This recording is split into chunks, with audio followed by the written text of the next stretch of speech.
Magaksa dari kelompok 2. Dari video ini kita akan mempresentasikan hasil kelompok kami dengan tema konsep pencerahan penjualan pada penganggaran perusahaan. Untuk itu langsung saja ke pemateri pertama. Baik, sebelumnya perkenalkan, nama saya Putri Safira sebagai pemateri pertama. Jadi apa itu perkiraan penjualan? Proses memprediksi jumlah produk atau jasa atau pendapatan yang akan diperoleh perusahaan di masa depan. Ramalan jualan berarti proses meramalkan produk yang dijual dari perusahaan tertentu dan pada saat tertentu. Jadi, apa itu penganggaran perusahaan?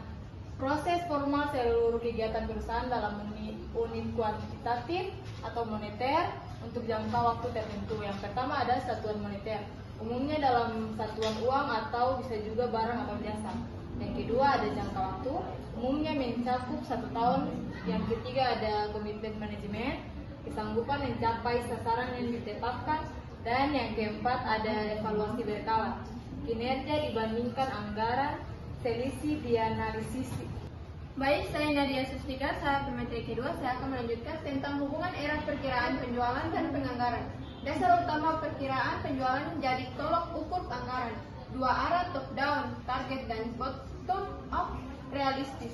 Pengaruh operasional, produksi, bahan baku, tenaga kerja, kas. Nah, di sini ada tujuan dan manfaat perkiraan penjualan. Tujuan rencana produksi akurat. Dasar penyusunan anggaran, mengurangi risiko bisnis, menentukan target dan strategi, mengatur persediaan dan distribusi, mendukung keputusan manajerial.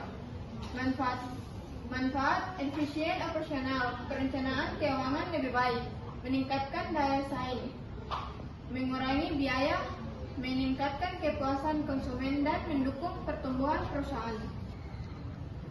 Dan ada juga faktor pengaruh perkiraan penjualan, internal, strategi pemasaran, kapasitas produksi, kualitas produk, dan kebijakan perusahaan.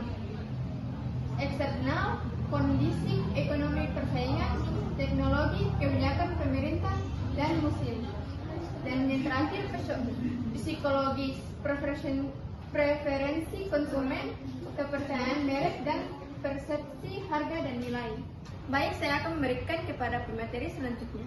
Perkenalkan, nama saya Liswanti. Saya di sini sebagai pemateri ketiga. Jadi di sini kita masuk kepada metode perkiraan penjualan, yang dimana metode-metode sendiri itu ada kualitatif dan kuantitatif. Kualitatif sendiri mempunyai survei konsumen, pendapat tenaga penjual, pendapat ahli atau DLP, dan di pasar. Sedangkan kuantitatif dia mempunyai rata-rata bergerak, analisis tren, registrasi dan korelasi, dan terakhir analisis deret waktu. Selanjutnya kita masuk kepada studi kasus dan kesimpulan. Studi kasus sendiri itu kita mengambil PT Sejahtera Abadi, yang dimana perkiraan penjualan bulan Juni itu menggunakan linear trend. Di sini mungkin ada kesalahan tulis sedikit. Di sini namanya itu 2,023 unit dan non linear 2,015 unit. Di sini tuh saya mengambil metode non linear dan linear trend karena di sini sama membandingkan mana yang lebih realistis untuk digunakan perusahaan.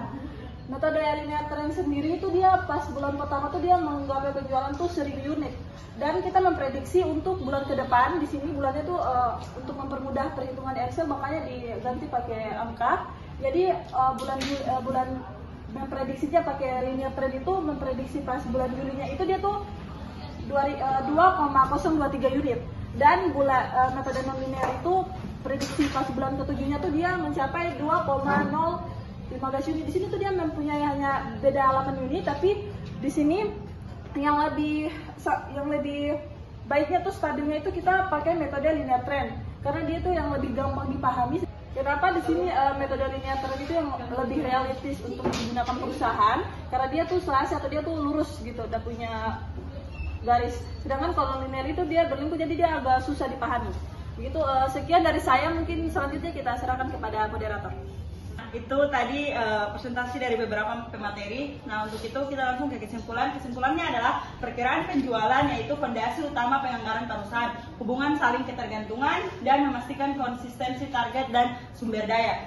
Saran yaitu integrasi metode kualitatif dan kuantitatif, bangun sistem informasi manajemen yang solid, evaluasi dan penyesuaian berkala, serta libatkan stakeholder untuk kembangkan skenario perencanaan.